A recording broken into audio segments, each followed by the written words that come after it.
I needed space. I needed to get away and be alone. After months of the city grinding me down, its noise, its pace, its indifference, I was gasping for air.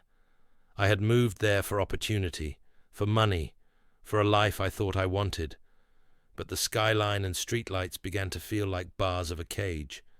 So I packed my camping gear, dusted off my old hiking boots, and headed west.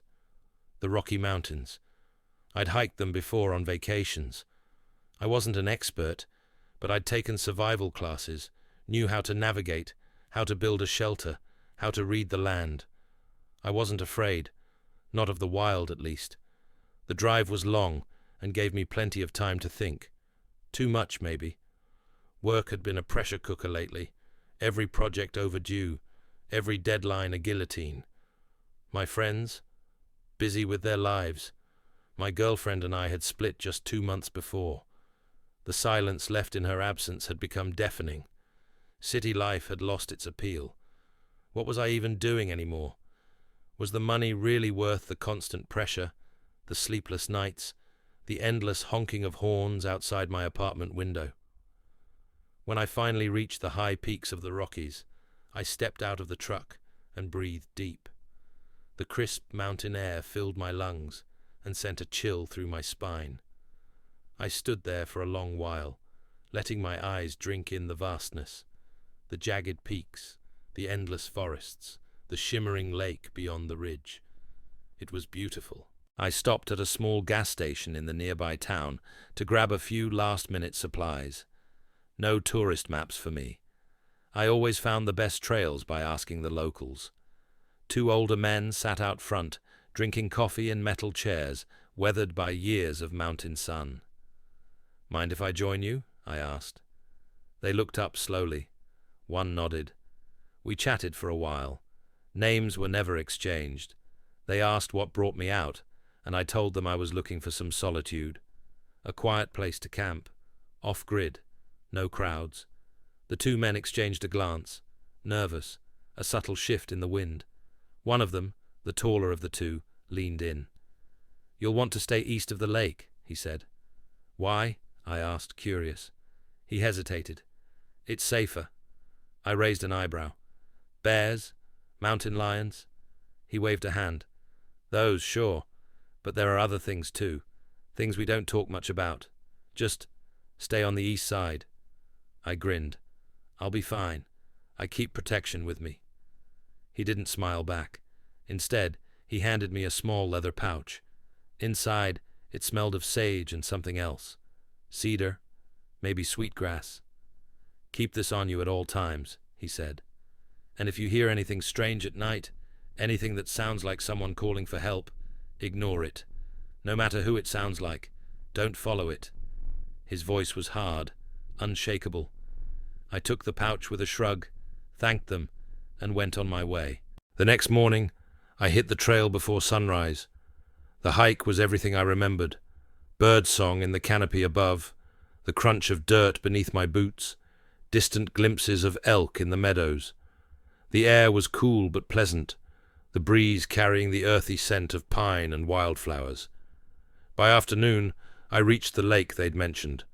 The water stretched wide and calm, a silver sheet beneath the setting sun.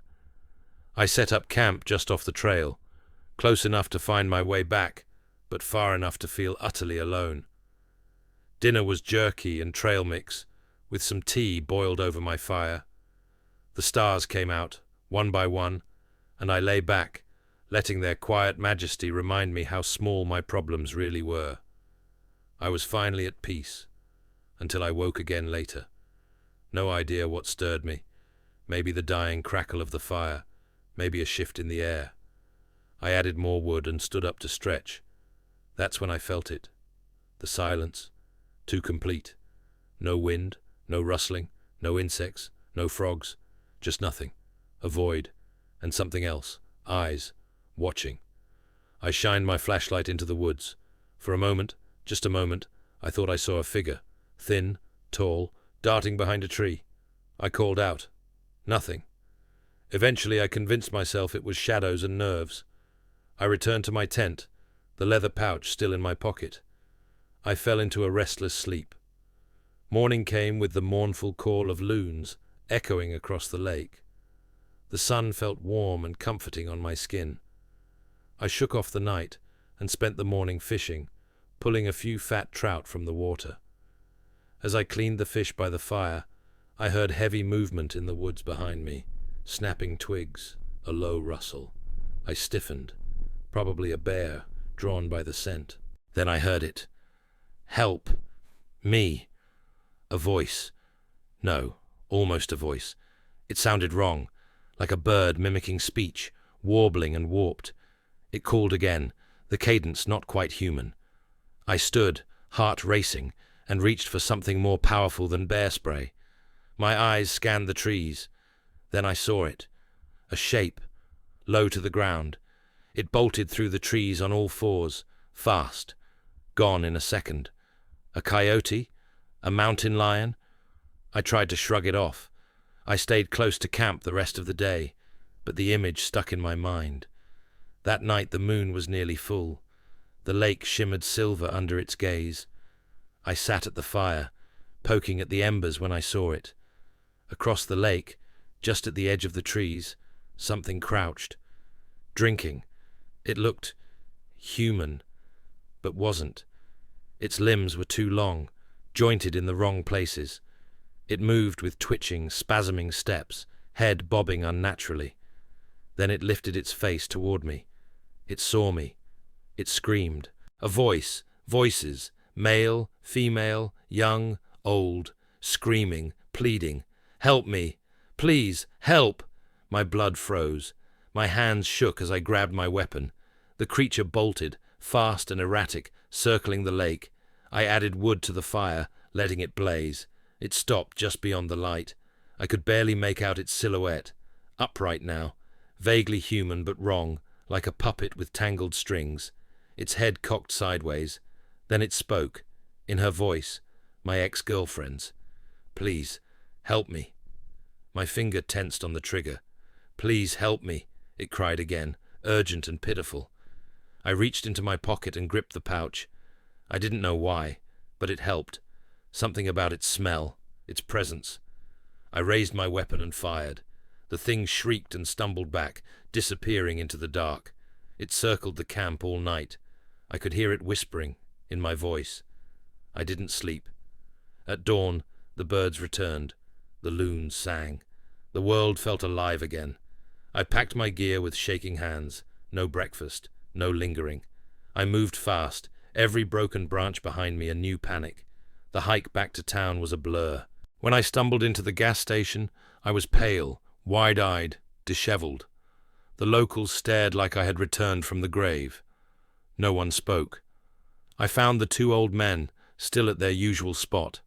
Their faces fell when they saw me. "You saw it," one said. I nodded. "What was it?" I asked, sipping scalding coffee just to stay grounded. They looked at each other.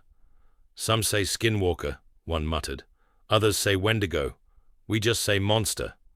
They warned me. "It knows your scent now. It'll follow. Might even try to be you."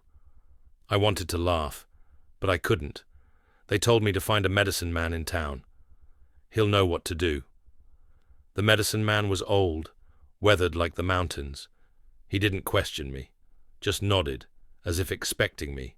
He blessed me, gave me smudge sticks, told me to burn them in my home, my truck, throw away all my camping gear, buy new clothes, change the way I smell. "And stay out of the woods," he said, "at least for a while." I thanked him, checked into a hotel, needed rest before the long drive back. That night, I awoke to something scratching at the window, whispering, in my voice. Laughter, too, hollow, mocking. I didn't look. I packed my things and left before the sun rose. I haven't been back to the woods since. I don't think I ever will. Not alone. Some nights, when I'm walking to my car in the dark, or when I take out the trash behind my apartment, I hear it, a whisper in the wind. Sometimes it sounds like me, sometimes it calls for help, but I don't follow. I never will.